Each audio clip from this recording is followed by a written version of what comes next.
So నిన్న big boss హౌస్‌లో 2 టీమ్స్‌గా divide చేశారు. ఒక టీమ్ సంజన సైలెన్సర్, ఇంకో టీము మాస్ మాధురి.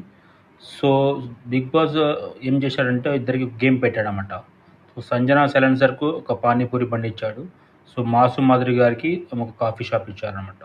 సో ఇలా ఇవ్వడం వల్ల ఏమైందంటే సంజన సైలెన్సర్ పానీపూరి బండి పెట్టి తన టీంలో ఉన్నవారితో కాకుండా అపోజిట్ టీంలో ఉన్న వారి నుండి అట్రాక్ట్ చేయాలన్నమాట.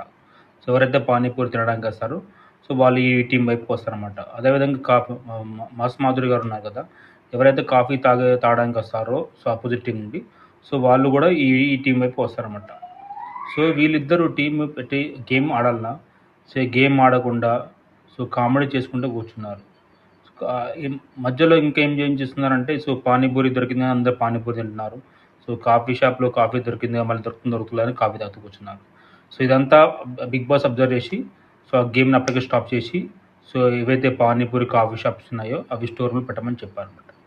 వీళ్ళకి అర్థం కావట్లేదు. గేమ్ ఆడాలని కానీ గేమ్ ఆడకుండా ఎలాగో పానీపూరి దొరికిందని పానీపూరి తినడం, కాఫీ దొరికిందని కాఫీ తాగడం అని చేస్తున్నారనమాట. ఇలా ఉంది పరిస్థితి.